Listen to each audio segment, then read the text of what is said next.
To other stories now, Nigerian investigative journalist David Hundeyin has alleged that an international NGO, Dialogue Earth, is mobilizing a media campaign against Nigeria's first local refinery.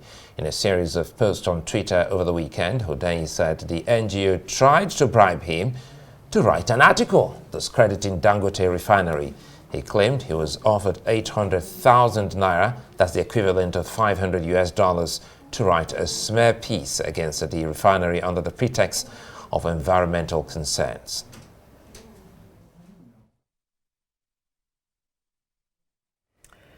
Well, earlier I spoke to David Hundeyin for more on this story. I began by asking him why he decided to go public with his allegations.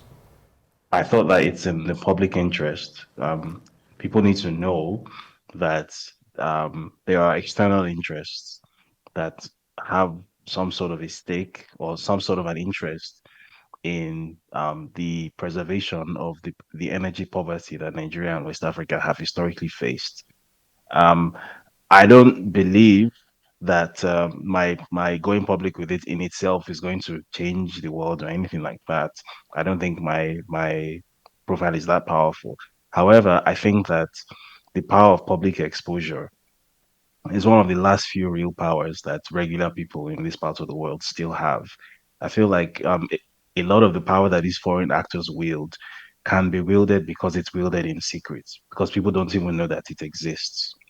So prior to this incident, for example, if you were to come out and tell people that there are players in the global development space or the NGO space who would very much like the status quo to be preserved in terms of Africa being poor and Nigeria suffering from energy poverty, despite being one of the world's largest energy exporters, it will sound like it's a conspiracy theory. But here you have hard evidence of a Western NGO, UK NGO funded by American money quietly moving around, trying to arrange the pieces on the chessboard to create a narrative war against what objectively, regardless of whatever one thinks about the owner of the refinery, objectively, that refinery, which by the way is also the largest single investment ever made in the history of West Africa, $20 billion.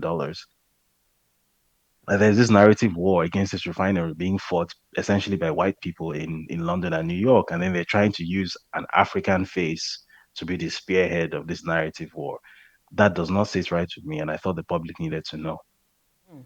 And it makes one wonder whether, there's a link between this and why Nigeria's 4 refineries have refused to work for over 10 years now, over a decade now. Do you think that this is the MO of foreign entities to stop development, not only in Nigeria, but in Africa as a whole? I mean, even before this happened, I happen to have quite close relationships with several people who work in and around the energy space. I myself work in the energy space, although in the sort of renewable part of the space. And one thing you will always hear is that getting funding for energy projects in Africa is almost impossible nowadays because you will hear things like ESG, you hear things like energy transition, um, fossil fuels are bad. So basically, you're trying to get a pipeline constructed from Uganda, which recently discovered oil and gas reserves. So you're trying to get a pipeline constructed from Uganda through Tanzania to the port. So Uganda can actually benefit from its oil reserves. It can actually export oil and earn revenue to build infrastructure, right? Because most of Nigeria's infrastructure, for example, was built with oil revenue. Uganda doesn't have that infrastructure because they simply don't have the money. And now they have the opportunity to earn that money using that oil revenue. And then the financing to actually build the pipeline is being blocked because they are being told that you are not allowed to build any energy infrastructure that has to do with fossil fuel because of emissions. Meanwhile, Africa is responsible for 3.9% of global emissions. We don't register on the ranking. We might as well not exist. So, what emissions are we cutting? We don't have anything to cut. You are looking at a starving man, his ribs are showing. This person is malnourished, he's about to drop dead. You're telling him that he needs to go to the gym and exercise and lose weight. That's what they're telling us. It makes no sense, Yeah, this is right? what And this this is is not what just dialogue. this is a Yeah, Pan-African phenomenon right. prior to this. Sorry, go So ahead. this is what Dialogue Earth said you should do in carrying out a spare campaign against the Dangote refinery. And I'm wondering, now you have been offered $500, you turned it down. Is there any chance that other journalists or other individuals or entities may have been approached by not just this Dialogue Earth, but by other foreign entities, to scuttle major projects in Nigeria? Absolutely, 100%. First of all, with this particular instance, I'm pretty sure that I wasn't the only journalist that they would have reached out to. I'm quite sure, even though I can't prove that yet.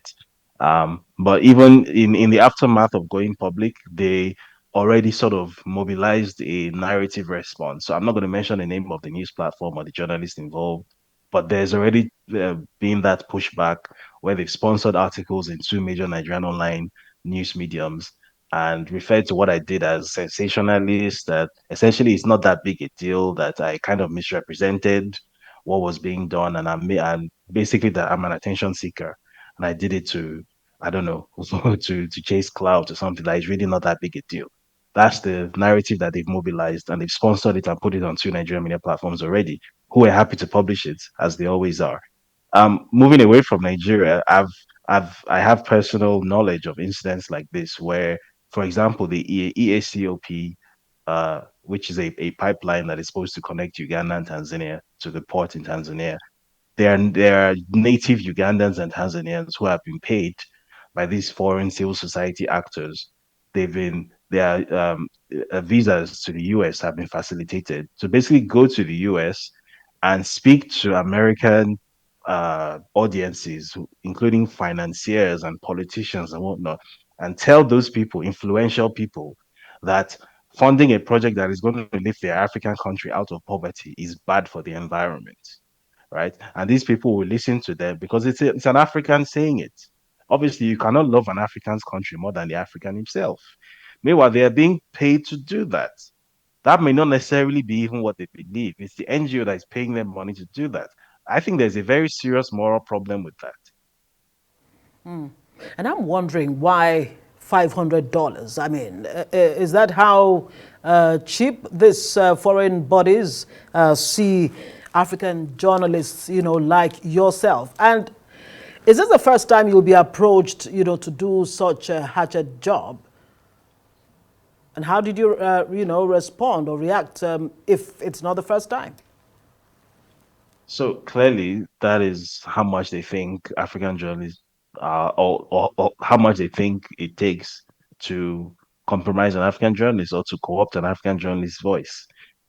Because whether we like to hear it or not, the truth is that journalism on the continent is just generally not a very financially rewarding activity for most practitioners. So I'm guessing the market price that they have become used to, that this is what usually gets people to say how high when they ask them to jump is this much. It's not the first time that I've been approached in terms of being commissioned to write a story or to write an article. It's a fairly common thing actually within the journalism space. If you have a good writing style that people like, or if you have a large audience, you get approached. And it's not the first one that I've turned down for ideological reasons. Sometimes I'll turn it down. Maybe it's some entity that wants me to write about Israel versus Palestine. And I'm like, you know what? I don't really feel comfortable writing about this. I don't feel like I personally should be commenting on this. I don't feel like I personally have a stake, and I don't feel like I should interfere in this. So I turn it down. But this is the first time that someone has come to me with an offer to write about something that affects my country and that affects me potentially, and basically told me to write against my own interests. How do you expect, what kind of outcome do you expect after this revelation, especially on the part of government? What are your expectations? I expect the government to do absolutely nothing, as they always do. The purpose of this wasn't to try and get a response from the government, but it was to educate the public, because I think that it's only the public now that can actually rescue this thing. Because clearly, the government of the day, at the very least, doesn't really seem to care. I'm being charitable in saying this, but at the very least, doesn't really seem to care whether Dangote Refinery takes off or not. I think that, again, regardless of whatever anyone's personal feelings and opinions are about the person of Aliko Dangote, I think it would be a disaster for Nigeria and for Africa if a $20 billion investment dies. That absolutely should not happen. But I think the Nigerian government is, at the very least, completely lukewarm about it. We've seen officials from the oil regulators come out and make statements that sound like it's a competitor that made the statement. We saw an official come out and say that, well, that Dangote Refinery's diesel has sulfur content that is above regulatory limits, and that in any case, it shouldn't be that one man shouldn't supply the energy, shouldn't control the energy market for Nigeria, which is true. But again, it shouldn't be a regulator coming out to say that, because it almost sounds as if the government is being antagonistic toward a private business in Nigeria, which is incredible. So my hope in going public with this was for Nigerian people to understand that there's a network of interests that would very much like to preserve Nigerian poverty, that would very much like to see them continue being poor, and that for the first time there is an opportunity to sort of very, very frontally and very visually oppose these interests. Because, as I said earlier, how these interests have generally worked in the past is by operating in the shadows. Occasionally, when they meet people like myself, people in the media space, they're able to get their way one way or the other. But now they were unfortunate enough to run into someone like me who, has a reputation for being a bit of a hothead. And I guess they regret that now. And I guess this has the fact that people can now see this hard evidence that this is the sort of skullduggery going on in the background, that this is not a conspiracy theory, this is real, this happened, this is in black and white. Then I think that does an important job of sort of rewiring the mental architecture of Nigerians so that they understand that you actually do have enemies, both local and international, and you need to start being serious about being an active citizen, because if you're not, there are people who are very happy to sort of occupy that space for you and keep you exactly where you are.